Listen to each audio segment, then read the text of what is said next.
Good morning my dear family members, ಎಲ್ಲರೂ ಹೇಗಿದ್ದೀರಾ? Super ಆಗಿದ್ದೀರಾ ಅನ್ಕೊಂಡಿದ್ದೀನಿ. ನಾನು ಸೂಪರ್ ಆಗಿದ್ದೀನಿ. ನನ್ನ ಹೆಸರು ಜೈ.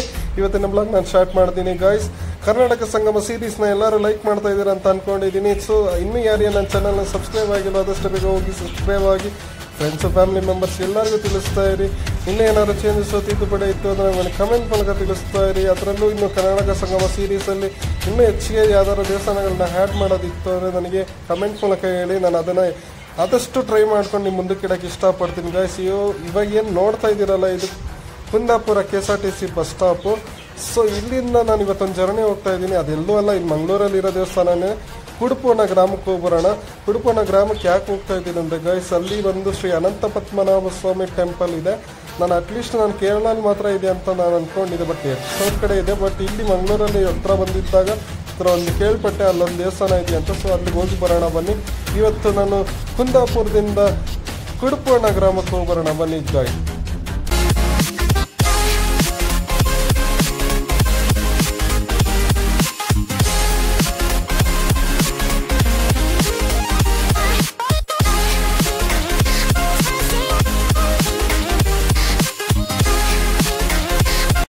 ಗ್ರಾಮ ಇಲ್ಲಿ ಸ್ಥಿತಿಯಲ್ಲಿರುವ ಶ್ರೀ ಅನಂತ ಪದ್ಮನಾಭ ದೇವಸ್ಥಾನವು ನಾಗದೇವರ ಆರಾಧನೆಯ ಪ್ರಮುಖ ಕ್ಷೇತ್ರವಾಗಿದೆ. ಈ ದೇವಾಲಯವು ವಿಷ್ಣುವಿನ ಅವತಾರವಾದ ಅನಂತ ಪದ್ಮನಾಭನಿಗೆ ಅರ್ಪಿಸಲಾಗಿದೆ. ಇತಿಹಾಸದ ಪ್ರಕಾರ ಈ ದೇವಾಲಯವು ಸುಮಾರು 1000 ವರ್ಷಗಳ ಹಿಂದೆಯೇ ನಿರ್ಮಿಸಲಾಯಿತು ಎಂಬ ನಂಬಿಕೆ ಇದೆ. ದೇವಾಲಯದ ಪೌರಾಣಿಕ ಕಥೆಯ ಪ್ರಕಾರ ಈ ಸ್ಥಳದಲ್ಲಿ ಮಹರ್ಷಿಗಳ ಯಜ್ಞ ನಡೆಯುತ್ತಿದ್ದಾಗ ಭಕ್ತನಾಗಿ ಅನಂತ ಶೇಷ ಇಲ್ಲಿ ತಪಸ್ಸು ಮಾಡಿದನು. ವಿಷ್ಣು ಭಕ್ತನಾದ ಈ ನಾಗ ತನ್ನ ಭಗವಂತನ ದರ್ಶನಕ್ಕಾಗಿ ಅನೇಕ ವರ್ಷಗಳು ತಪಸ್ಸು ಮಾಡಿ ಕೊನೆಗೆ ಅನಂತ ಪದ್ಮನಾಭನು ಅವನಿಗೆ ದರ್ಶನ ನೀಡಿದನು. ಅನಂತರ ಅಲ್ಲಿಯೇ ಅನಂತನ ರೂಪದಲ್ಲಿ ವಾಸಸ್ಥಳವನ್ನು ಆರಿಸಿಕೊಂಡನು. ಈ ಕಾರಣದಿಂದ ಈ ಸ್ಥಳವನ್ನು ಅನಂತಶಯನ ಕ್ಷೇತ್ರ ಎಂದು ಕರೆಯಲಾಗುತ್ತದೆ. ಇಲ್ಲಿನ ವಿಶೇಷವೆಂದರೆ ದೇವಾಲಯವು ವಿಷ್ಣುವಿನ ರೂಪವನ್ನು ಹಾಗೂ ನಾಗದೇವರ ಆರಾಧನೆಯನ್ನು ಒಳಗೊಂಡಿದೆ. ಇಲ್ಲಿ ಪ್ರತಿ ವರ್ಷ ನಾಗಪಂಚಮಿ ದಿನವನ್ನು ಅತ್ಯಂತ ವೈಭವದಿಂದ ಆಚರಿಸಲಾಗುತ್ತದೆ. ಕುಡುಪು ದೇವಸ್ಥಾನವು ಸರ್ಪ ಸಂರಕ್ಷಣಾ ಕ್ಷೇತ್ರ ಎಂಬ ಹೆಗ್ಗಳಿಕೆಯನ್ನು ಸಹ ಹೊಂದಿದೆ. ಪ್ರಧಾನ ದೇವತೆಗಳು ಶ್ರೀ ಅನಂತ ಪದ್ಮನಾಭ. ನಾಗದೇವತೆಗಳು ಲಕುಮಿ ದೇವಿ, ಶ್ರೀ ಮಹಾಲಕ್ಷ್ಮಿ. ಇದು ದೇವತೆಗಳಿಗೆ ನಿತ್ಯ ನೈವೇದ್ಯ ಸೇವೆ, ದೀಪಾರಾಧನೆ, ವಿಶೇಷ ಪೂಜೆಗಳನ್ನು ನೀಡುವ ಪ್ರಸಿದ್ಧ ಕ್ಷೇತ್ರವಾಗಿದೆ. ಶ್ರೀ ಅನಂತ ಪದ್ಮನಾಭ ಕುದುಪು ದೇವಸ್ಥಾನ ಕಥೆ ಕನ್ನಡದಲ್ಲಿ. ಕುದುಪು ದೇವಾಲಯವು ದಕ್ಷಿಣ ಕನ್ನಡ ಜಿಲ್ಲೆಯ ಮಂಗಳೂರಿನ ಸಮೀಪದಲ್ಲಿರುವ ಪ್ರಸಿದ್ಧ ನಾಗದೇವತೆಯ ದೇವಾಲಯವಾಗಿದೆ. ಈ ದೇವಾಲಯದಲ್ಲಿ ಪ್ರಮುಖವಾಗಿ ಶ್ರೀ ಅನಂತ ಪದ್ಮನಾಭ ಸ್ವಾಮಿ ಮತ್ತು ಶ್ರೀ ನಾಗದೇವತೆಗಳ ಆರಾಧನೆ ನಡೆಯುತ್ತದೆ. ಈ ದೇವಾಲಯದ ಇತಿಹಾಸವನ್ನು ಕೆಲವು ಶತಮಾನಗಳ ಹಿಂದಿನದಾಗಿ ಪರಿಗಣಿಸಲಾಗುತ್ತದೆ. ಶಾಸ್ತ್ರಗಳ ಪ್ರಕಾರ ಈ ದೇವಾಲಯವನ್ನು ಬ್ರಹ್ಮಚಾರಿಯಾಗಿ ತಪಸ್ಸು ಮಾಡುತ್ತಿದ್ದ ಬ್ರಾಹ್ಮಣನೊಬ್ಬನು ಸ್ಥಾಪಿಸಿದ್ದನೆಂದು ತಿಳಿಯಲಾಗುತ್ತದೆ.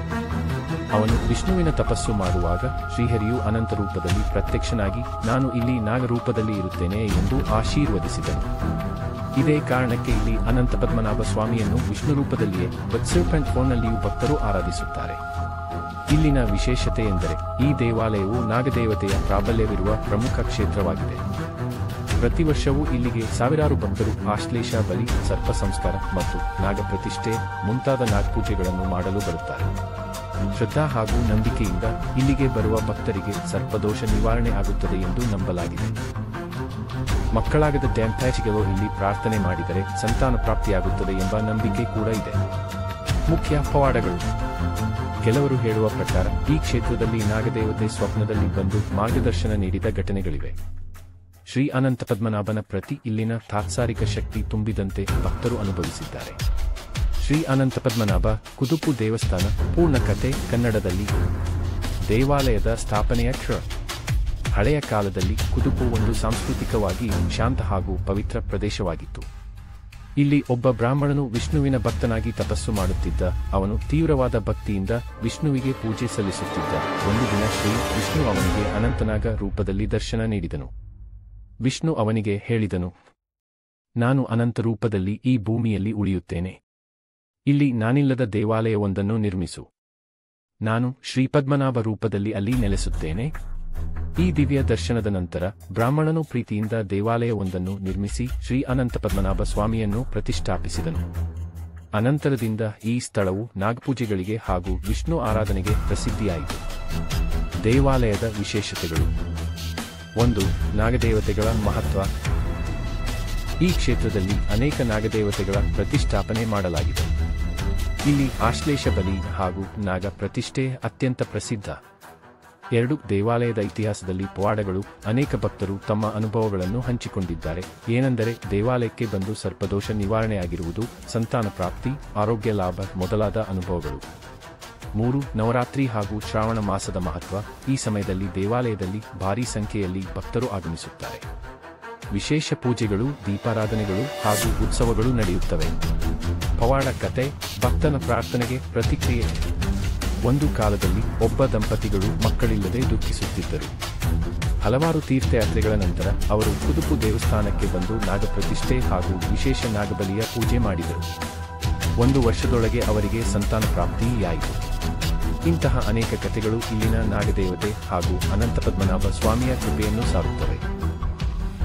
ದೇವಾಲಯದ ರಚನೆ ಮತ್ತು ಶಿಲ್ಪಕಲೆ.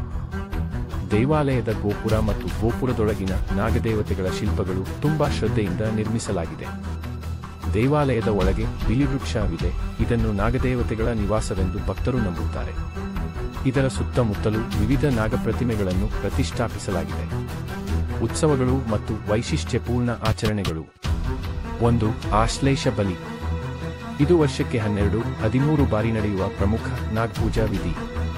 ಆಶ್ಲೇಷ ನಕ್ಷತ್ರದ ದಿನ ಈ ಬಲಿ ನೆರವೇರಿಸಲಾಗುತ್ತದೆ. ಇದರ ಮೂಲಕ ಭಕ್ತರು ಸರ್ಪದೋಷ, ಕುಲದೋಷ, ಗರ್ಭದೋಷ ಮುಂತಾದ ಸಮಸ್ಯೆಗಳ ಪರಿಹಾರವನ್ನು ಕೋರುತ್ತಾರೆ. 2. ನಾಗರ ಪಂಚಮಿ. ಈ ದಿನ ದೇವಾಲಯದಲ್ಲಿ ಭಾರೀ ಪ್ರಮಾಣದ ನಾಗಪೂಜೆ, ವಿಶೇಷ ಅಭಿಷೇಕ, ಪಂಚಾಮೃತ, ಬಿಲ್ವಪತ್ರ ಅರ್ಪಣೆಗಳು ನಡೆಯುತ್ತವೆ. 3. ಮಕ್ಕಳಿಗಾಗಿ ವಿಶೇಷ ಪೂಜೆ.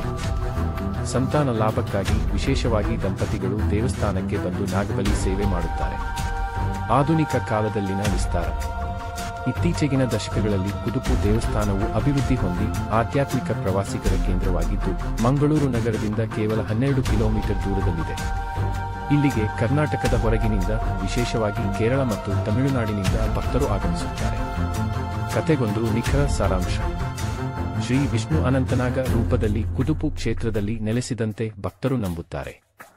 ಇಲ್ಲಿನ ನಾಗದೇವತೆಗಳು ಶಕ್ತಿಶಾಲಿಯಾಗಿದ್ದು ಭಕ್ತರ ಕಷ್ಟಗಳಿಗೆ ಪರಿಹಾರ ನೀಡುತ್ತಾರೆ. ಆಶ್ಲೇಷ ಬಲಿ, ನಾಗಬಲಿ ಮತ್ತು ಸರ್ಪ ಸಂಸ್ಕಾರ ಪೂಜೆಗಳ ಮೂಲಕ ಸರ್ಪದೋಷ ನಿವಾರಣೆಯಾಗುತ್ತದೆ. ಇದು ಕೇವಲ ದೇವಸ್ಥಾನವಲ್ಲ, ಭಕ್ತಿಗೆ ನಂಬಿಕೆಗೆ ಶಕ್ತಿ ನೀಡುವ ಶಕ್ತಿ ಕೇಂದ್ರವಾಗಿದೆ. ನನ್ನ ವಿಡಿಯೋ ನೋಡಿದ್ದಕ್ಕಾಗಿ ಧನ್ಯವಾದಗಳು. ನನ್ನ ಚಾನಲ್ ಹೆಸರು ಲೈಫ್ ಮೇಕ್ ಚೇಂಜರ್. ದಯವಿಟ್ಟು ನನ್ನ ಚಾನಲ್ಗೆ ಚಂದಾದಾರರಾಗಿ ಮತ್ತು ಹೆಚ್ಚಿನ ವಿಡಿಯೋಗಳಿಗಾಗಿ ನನ್ನನ್ನು ಬೆಂಬಲಿಸುತ್ತಿರಿ. ನನ್ನ ಹೆಸರು ಜೈ ಸರ್. ನನ್ನ ಪ್ರೀತಿಯ ಕುಟುಂಬ ಸದಸ್ಯರೇ, ನಿಮಗಾಗಿ ಇನ್ನಷ್ಟು ವಿಡಿಯೋಗಳನ್ನು ಬಿಡುಗಡೆ ಮಾಡುತ್ತಿದ್ದೇನೆ.